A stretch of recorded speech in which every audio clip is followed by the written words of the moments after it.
Hi guys, welcome to my newest video. Thank you for clicking on it. I hope you all are well. Today we are going to do a little devotional. Our devotional today is going to be what the Bible says about angels. We are going to look at different topics and read different passages. I know that different Bible translations have different wording, but overall the message is the same. With that being said, let's go ahead and jump right in. Okay, so the Bible says that angels are created by Jehovah. So we're going to go to Colossians chapter 1, verse 16. So let me get there. Colossians chapter 1, verse 16.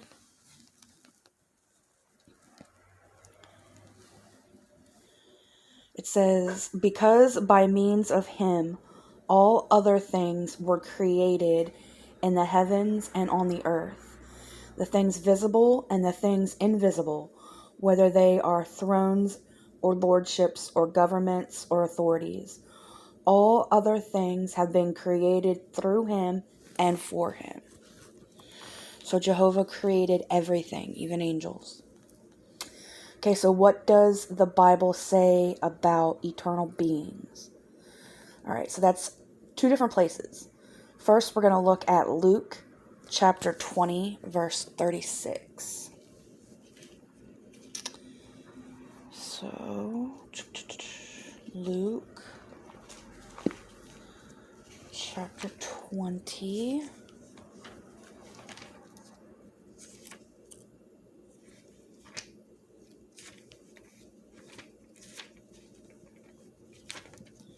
Verse 36. In fact, neither can they die anymore, for they are like the angels, and they are God's children by being children of the resurrection. And it says to also look in Revelation chapter 4, verse 8.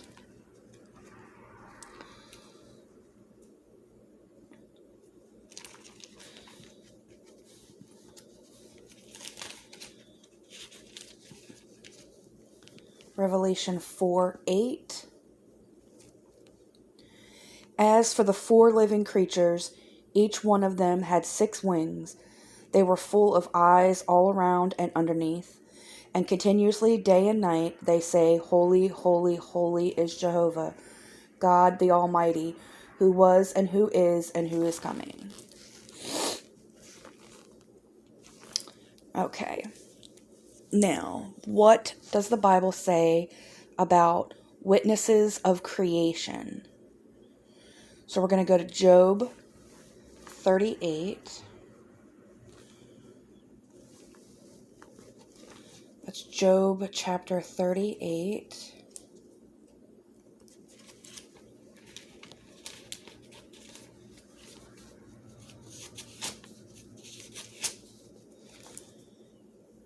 Verses 4 through 7.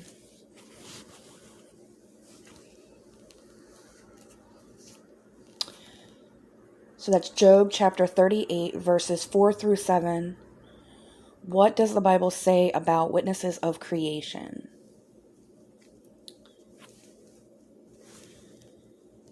Where were you when I founded the earth? Tell me if you think you understand. Who set its measurements, in case you know? Or who stretched a measuring line across it? Into what were its pedestals sunk, or who laid its cornerstone? When the morning stars joyfully cried out together, and all the sons of God began shouting in applause.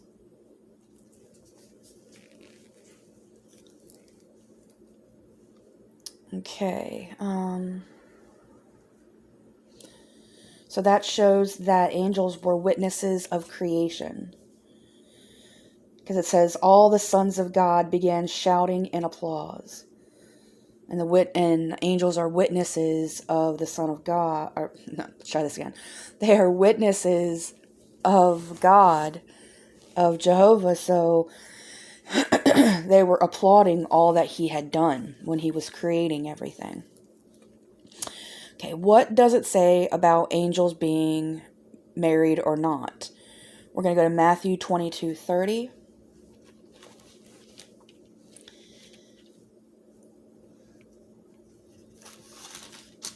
Matthew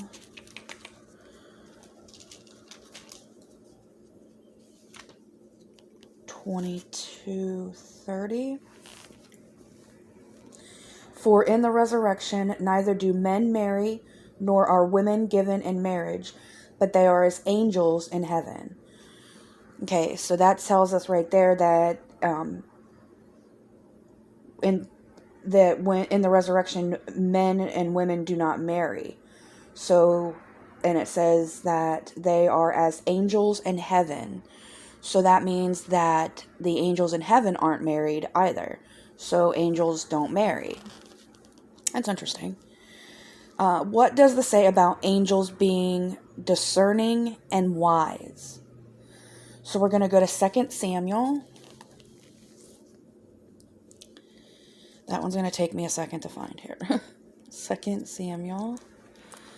Okay, and chapter 14, verse 17. 2 Samuel, chapter 14, verse 17. Then your servant said, "May the word of my lord the king please give me relief. For my lord the king is just like an angel of the true God, in distinguishing what is good from what is bad. May Jehovah your God be with you."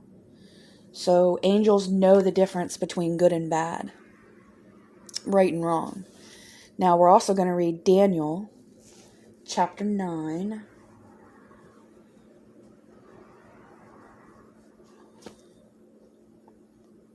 Thank goodness for these tabbies in my Bible, I'm telling you. It would take me forever to find these books if I didn't have these tabbies. Okay, so Daniel chapter 9, verses 21 and 22.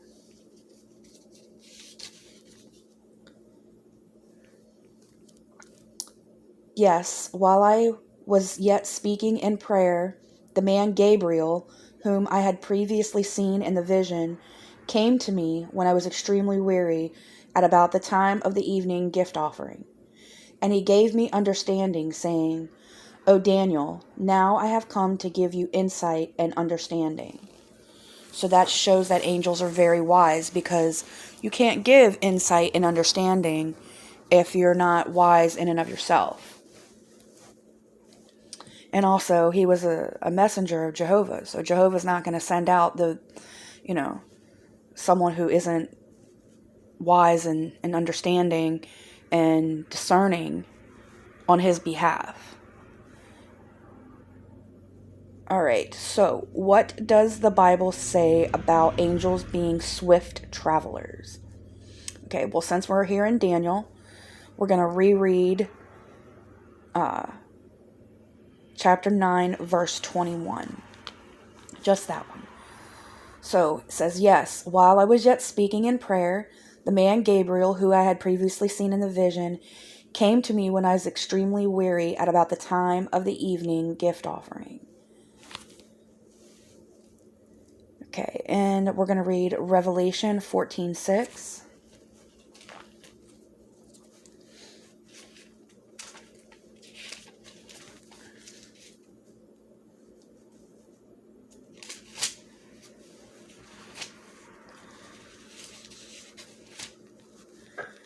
Revelation 14:6.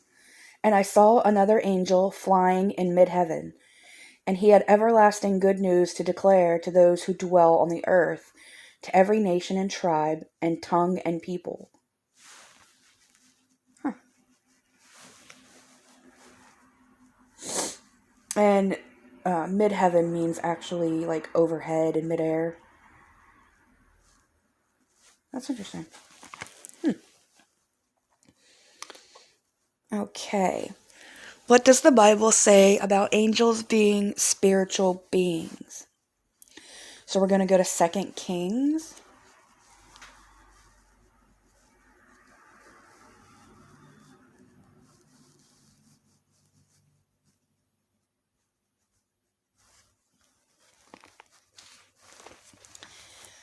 No, 2 Kings chapter 6.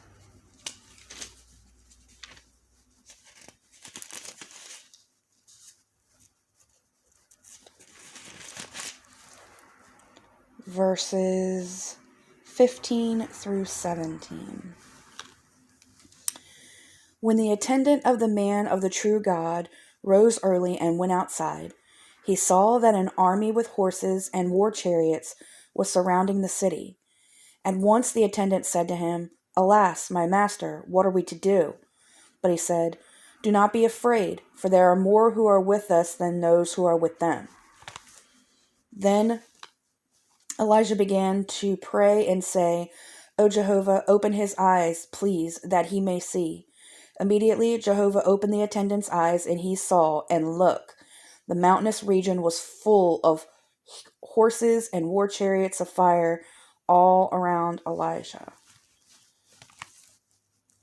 So all the angels were there. That's awesome. Okay, so what does the Bible say about angels being invisible? We're going to go to Job chapter 4.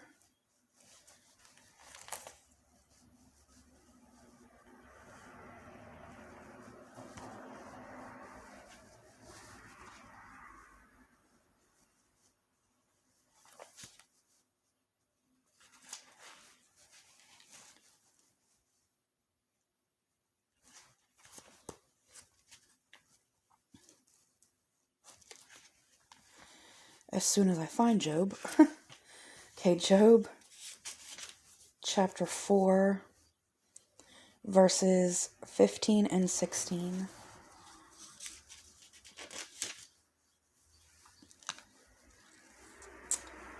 A spirit passed over my face, the hair of my flesh bristled. It then stood still, but I did not recognize its appearance. A form was in front of my eyes. There was a calm, and then I heard a voice. So angels can be there without us actually seeing what we would think of as like a human figure, or, I mean, most of us know that angels don't look like how they appear on, Hollywood movies. But angels can be around us without us even seeing or knowing that they're there.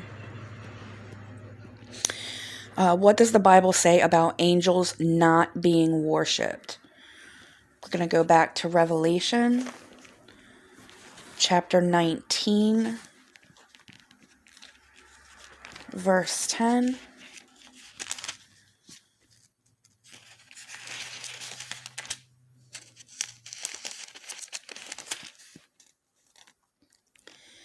At that I fell down before his feet to worship him. But he tells me, "Be careful. Do not do that. I am only a fellow slave of you and of your brothers who have the work of witnessing concerning Jesus. Worship God, for the witness concerning Jesus is what inspires prophecy." So you don't worship anything other than God, anyone other than God. And if you're doing things that are showing reverence or honor or bringing attention to something else, then that's basically worshiping something else. So if you have, statues in your home and you're praying to those statues, you're worshiping that statue. That's wrong. If you are watching a movie that has worshiping in it of other deities, that's wrong. If you, like Mike and I talk all the time about going on The Amazing Race, and I say, one of the reasons I can never do it is because sometimes they go into they have like a challenge or something where you have to do something in reverence to a different faith. And I would never be able to do that because I believe there's only one true God. So I wouldn't want to put myself in that situation. And there are people out there who say, oh, it's no big deal. Oh, well, I know, there's only one God. It's no big deal if I, put up a picture in my home or, color a picture or whatever. People say things like that and they say, oh, it's no big deal. It's okay. I'm not worshiping them, blah, blah, blah. But you are.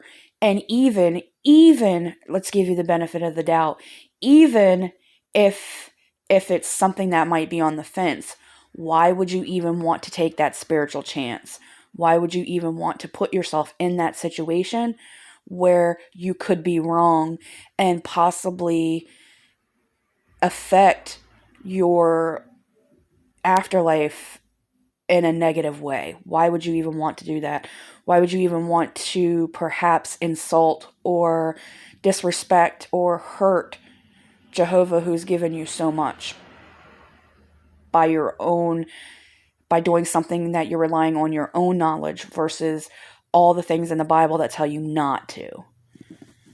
So, okay, what does the Bible say about angels being able to make choices? We're going to go to Jude. You know what? Jude is one that I haven't really read very much in. I really should remedy that situation. Let's see. Jude chapter 6.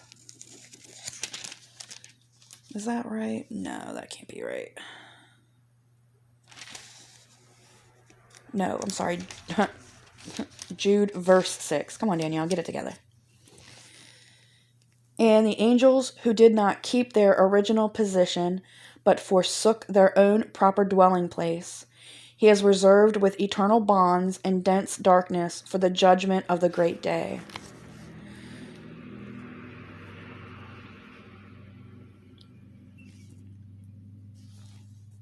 So see, even Jehovah will judge the angels. All of those. The ones that have fallen from grace and the ones that are currently in good standing. What does the Bible say about angels being too numerous to count? We're going to go to Psalm 68:17.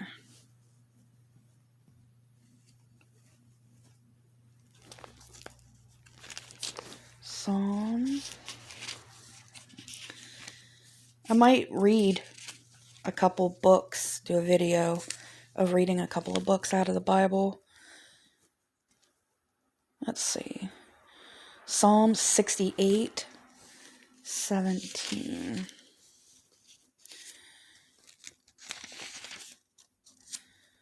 Okay.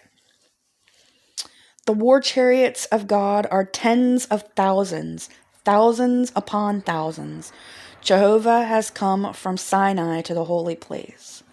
So the angels are thousands upon thousands. It's a lot of angels, guys. And then we're going to read Hebrews 12:22.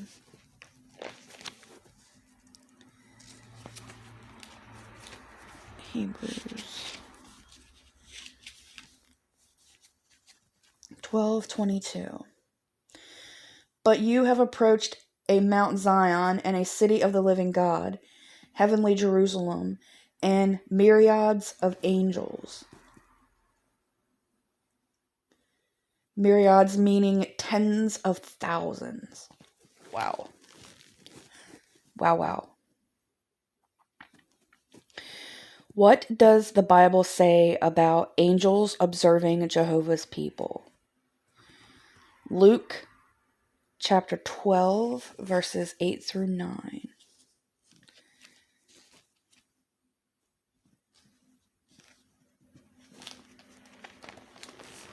Luke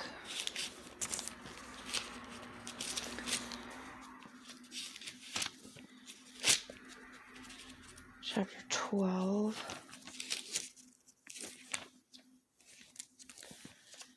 verses 8 through 9.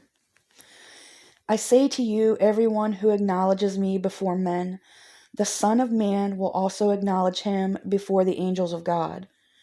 But whoever disowns me before men will be disowned before the angels of God.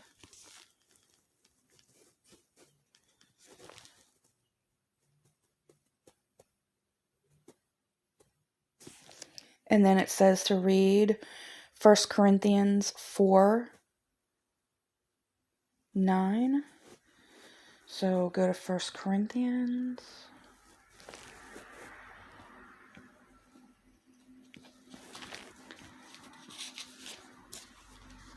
Chapter 4,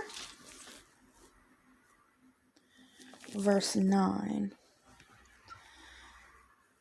For it seems to me that God has put us, the apostles, last on exhibition as men condemned to death, because we have become a theatrical spectacle to the world and to angels and to men. So that shows that the angels are watching.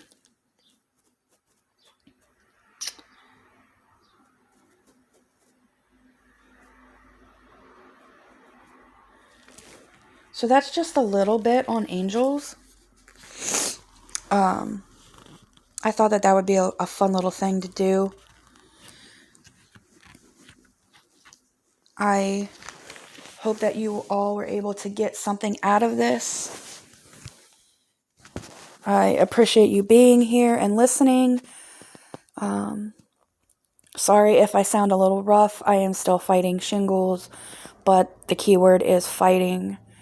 I may cry every day because of the pain, but I am still persevering and I haven't given up. I am very, very grateful for all of those of you who have sent up prayers for me. I appreciate it, and I ask that you please continue to do so. If you could also keep those people who are being traumatized in the Ukraine and in the area over there in your prayers, and also pray for those who are suffering right now from different pains, whether it be mental, physical, emotional. And most of all, pray for those who are confused in life about Jehovah and their spirituality, and pray for those who are straying, whether they are knowingly straying or not. Pray for those those people to find their way back to Jehovah, and that they use the things that they're going through in their life as a way of drawing closer to Him. Again, thank you for being here. I hope you all have a great morning, afternoon, or evening, whenever and wherever you're watching this. Love and hugs. Bye, guys.